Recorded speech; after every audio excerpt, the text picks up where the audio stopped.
Hello students, today we are going to talk about decentralization in India. That is our next topic. तो आज हम decentralisation in India की बात करेंगे, किस तरह से विकेंद्रीकरण हुआ, किस तरह से शक्तियों को डिस्ट्रीब्यूट किया गया, स्टेट गवर्नमेंट्स को दी गई और किस तरह से लोकल गवर्नमेंट काम करती है, इन सब के बारे में हम पढ़ने वाले हैं। तो सबसे पहले बात करते हैं डिसेंट्रलाइजेशन होता क्या है, व्हाट इज़ डिसेंट्रलाइजेशन। तो when power is taken away from center and state government and given to local government is called decentralization। जब सेंट्रल गवर्नमेंट से शक्तियां और स्टेट गवर्नमेंट से शक्तियां लेकर लोकल गवर्नमेंट को दी जाती हैं, दैट इज़ कॉल्ड डिसेंट्रलाइजेशन। यानी जब पावर का डिस्ट्रीब्यूशन होता है सेंटर स्टेट और उससे फिर लोकल गवर्नमेंट के बीच में, दैट इज़ कॉल्ड डिसेंट्रलाइजेशन। विकेंद्रीकरण, शक्तियों का विकेंद्रीकरण करना। भारत के अंदर किस तरह से डिसेंट्रलाइजेशन हो रहा है और डिसेंट्रलाइजेशन की ज़रूरत क्यों पड़ी। As we all know that India is a vast country. Bharat बहुत बड़ा देश है और India can not be run only through this two tier system. We know that most of the countries have two or more tiers of governments. In federal system, we know that governments have two or more tiers of governments. We have so far discussed that two tier of government in our country, but a vast country like India, India cannot be run only through these two tiers.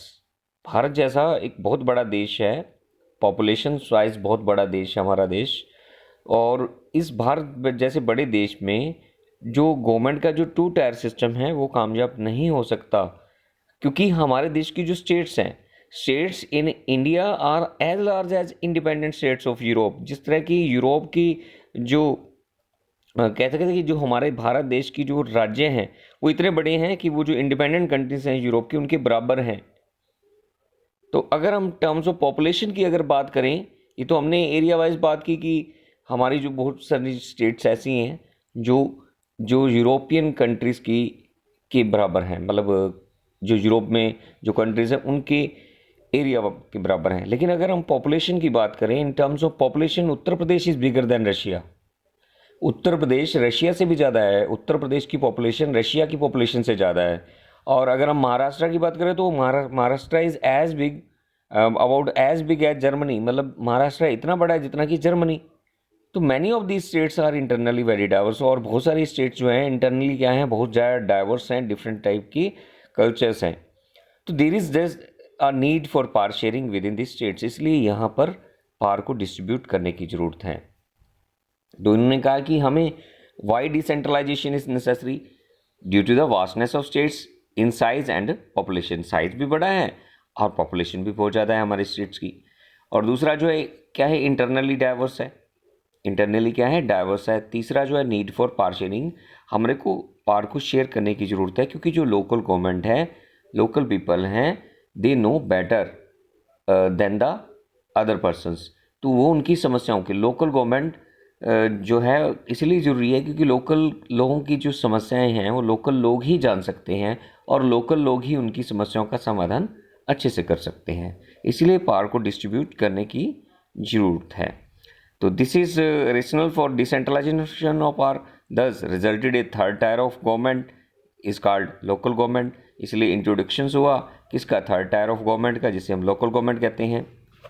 तो हमने decentralisation की बात की कि when power is taken away from centre and state government and given to local government, that is called decentralisation. और the basic idea क्या था decentralisation के पीछे, कि ये बहुत सारी समस्याएं हैं, इश्यूज होते हैं which can be best settled at the local level. Means country के अंदर, स्टेट्स के अंदर there are different types of problems, different types of issues and which can be best settled at the local level, जो कि local level पर अच्छे से settled किए जा सकते हैं। And people have better knowledge of problems of their localities. जो लोकल लोग होते हैं उनको अपनी लोकेलिटीज़ की समस्याओं के बारे में अच्छे से पता होता है। And they have better idea how to solve their problems. उनके पास अच्छे विचार होते हैं, आइडियाज़ होते हैं कि किस तरह से इनकी समस्याओं का समाधान किया जाए। और besides at the local level it is possible for the people to directly participate in decision making. और इस तरह से लोग जो हैं डायरेक्टली इसमें पार्टिसिपेट भी कर पाते हैं। This helps to inculcate a habit of dissent, कह सकते हो डेमोक्रेटिक पार्टिसिपेशन होता है कि इसमें सबको बढ़ चढ़ कर हिस्सा लेने का मौका मिलता है।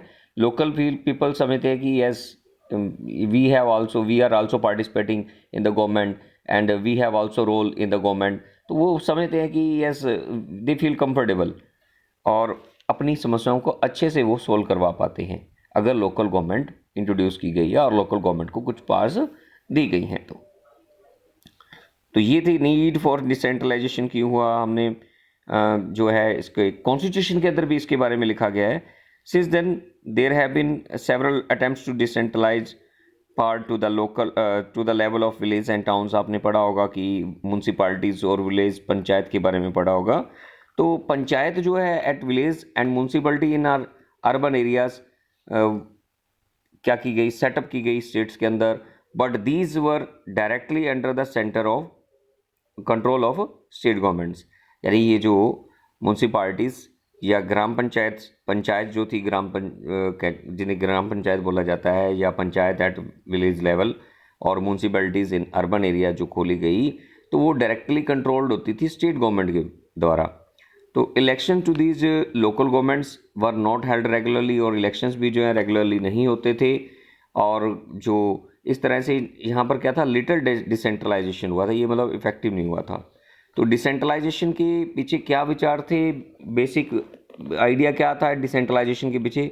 तो सबसे पहली जो मैंने बात की कि जो solving large number of problems and issues at local level easy हो जाता है, और जो लोकल लोग होते हैं उनके पास बेटर नॉलेज होती है उनकी प्रॉब्लम्स को समाधान करने की, और better ideas on where to spend money, कहाँ पर पैसा खर्च किया जाए, और how to manage things effectively, किस तरह से बाकी चीज़ों को अच्छे से इफेक्टिवली मैनेज किया जा सके, इसके पीछे भी बेटर आइडियाज़ होते हैं।